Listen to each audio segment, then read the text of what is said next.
বাচ্চাদের টিফিনে দেওয়ার জন্য সাধারণত বাসায় এইভাবেই আমি কেক তৈরি করে রাখি, তাই ভাবলাম আজকে আপনাদের সাথেও এই কেকের রেসিপিটা শেয়ার করে রাখি। আসসালামু আলাইকুম, শাপলা কিচেন অ্যান্ড ব্লগে নতুন একটি রেসিপি দেখার আমন্ত্রণ জানিয়ে শুরু করছি আজকের রেসিপি। আজকে এই কাপ কেকগুলো কীভাবে তৈরি করেছি চলুন চলে যাই মূল রেসিপিতে। প্রথমেই আমি এখানে 2 কাপ নিয়ে নিচ্ছি আটা, আপনারা চাইলে ময়দাটাও ব্যবহার করতে পারবেন। আর এর সাথে দিয়ে দিচ্ছি 1 চা চামচ বেকিং পাউডার, 1/2 চা চামচ বেকিং সোডা আর সামান্য দিয়ে দিচ্ছি লবণ। এখন এটাকে ভালো করে চেলে নিতে হবে।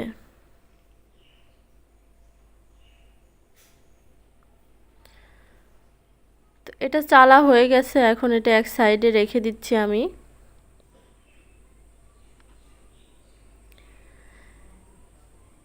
একটা বাটিতে 3টা ডিম ভেঙে নিয়েছি, আর ডিম 3টাকে এখন একটু বিটার দিয়ে ফেটিয়ে নেব। যাদের কাছে বিটার নেই তারা চাইলে কিন্তু কাঁটা চামচ বা হ্যান্ড উইস্কি দিয়েও এটা করে নিতে পারবেন। কাঁটা চামচ সাধারণত সবার বাসায়ই থাকে, কাঁটা চামচ দিয়েও কিন্তু এই কেকটা অনেকটা ভালো হয়। তো 2 মিনিট এভাবেই আমি বিট করে নেব। 2 মিনিট বিট করে নেওয়ার পরে এখানে চিনি দিয়ে দেব। চিনির পরিমাণটা এখানে দিয়ে দিচ্ছি 1 কাপ পরিমাণে, তবে এখানে একবারে দেব না, অল্প অল্প করে দিয়ে এভাবে বিট করতে থাকবো। তো মোট 3 বারে দিয়ে এটাকে আমি বিট করে নেব যতক্ষণ না পর্যন্ত চিনিটা গলে যায়।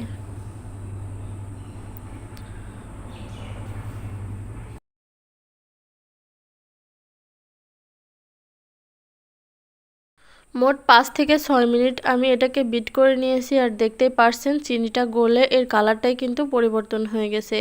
তো আমার বাটিটা একটু ছোট হয়ে গেছে, আমি বড় বাটিতে এটা ট্রান্সফার করে নিচ্ছি।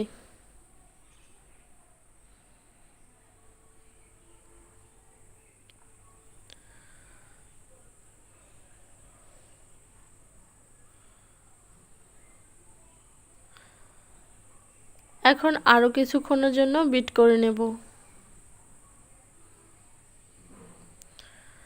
চিনিটা যখন সম্পূর্ণটাই গলে যাবে, দেখতেই পারছেন এর কালারটা অনেকটা সাদা হয়ে এসেছে। চেক করে দেখে নেবেন যে চিনিটা সম্পূর্ণ গলেছে নাকি। চিনি গলার পরে এখানে দিয়ে দিবেন পানি। আমি এখানে 2 টেবিল চামচ পরিমাণে পানি ব্যবহার করছি। দিয়ে দিচ্ছি 1 চা চামচ পরিমাণে ভ্যানিলা এসেন্স, আরও 1/2 চা চামচ ভ্যানিলা এসেন্স, মোট 1.5 চা চামচ ভ্যানিলা এসেন্স ব্যবহার করেছি আমি এখানে। তারপরে আরও 1 মিনিটের জন্য এটাকে বিট করে নেব।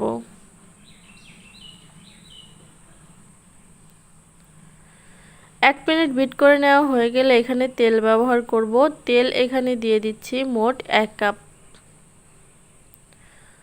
আপনারাও কিন্তু পরিমাণটা ঠিক রেখে দেবেন। পরিমাণটা যদি ঠিক রাখেন কেক নিশ্চয়ই ঠিক হবে।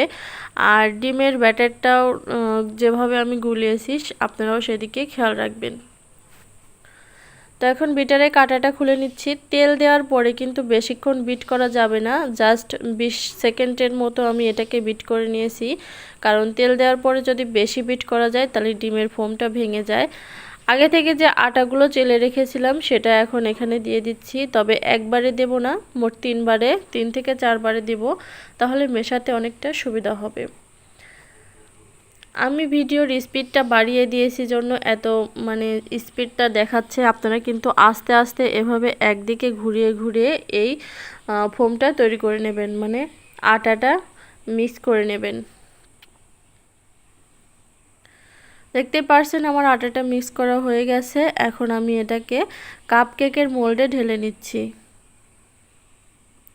কনসিস্টেন্সিটা ঠিক এরকম হবে, দেখে নিশ্চয়ই বুঝতে পারছেন, এরকম কুচির মতো পড়বে, একেবারে পড়ে যাবে না। একটা ফোমি ভাব চলে এসেছে আটার মধ্যে, দেখতেই পারছেন। তো এভাবে করে আমি যতগুলো কাপ কেকে তৈরি করব ততগুলো কাপে এটাকে ভরে নেব। আমি একটা বড় বাটিতেও শিফট করে নিয়েছি, কারণ আমার কাছে এতটা কাপ ছিল না। তো আমি এখানে আজকে টুটি ফুটি ব্যবহার করব, যার জন্য এখানে 1 চা চামচ ময়দার সাথে এটাকে মিক্স করে দিচ্ছি, তাহলে টুটি ফুটিগুলো উপরে থাকবে, দেখতে বেশ একটা ভালো লাগবে। আপনারা যদি চান টুটি ফুটিগুলো ভেতরে চলে যাক তাহলে কিন্তু ময়দাটা ব্যবহার করা যাবে না, তাহলে তো টুটি ফুটিটা ভেতরে চলে যাবে। আজকের এই কেকটা আমি ওভেনে বেক করব, তার জন্য প্রি হিট করে নিয়েছি 10 মিনিট আর 160 ডিগ্রি সেলসিয়াসে আপ ডাউন হিট অন করে 10 মিনিট প্রি হিট করে রেখেছিলাম। এখন 20 মিনিটের জন্য দিয়ে দিচ্ছি, পরে যদি টাইমটা বেশি লাগে তাহলে আরও 5 মিনিট বাড়িয়ে দেব। আপনারা চাইলে এই কেকটা মাটির চুলায় বা গ্যাসের চুলায়ও বেক করতে পারেন। সেক্ষেত্রে সিলভারের মোটা ঢাকনাযুক্ত একটা পাত্র নেবেন, তাহলে উপর নিচটায় খুব সুন্দর কালার চলে আসবে। একবারে মিডিয়াম টু লো হিটে রেখে কেকটাকে বেক করতে হবে।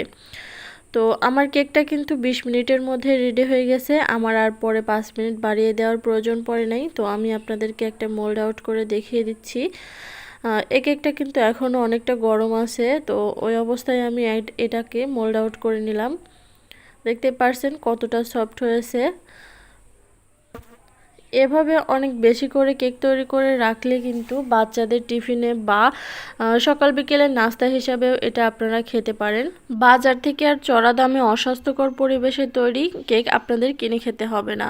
তো যাদের বাসায় ইলেকট্রিক মানে বিটার নেই, তারাও কিন্তু চাইলে কাঁটা চামচের সাহায্যে এরকম কেক খুব সহজেই তৈরি করে নিতে পারবেন।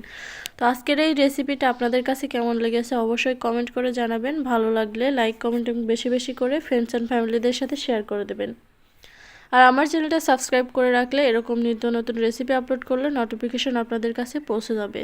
তো আজকের মতো এখানেই বিদায় নিচ্ছি। সবাই ভালো থাকবেন, সুস্থ থাকবেন। আল্লাহ হাফেজ।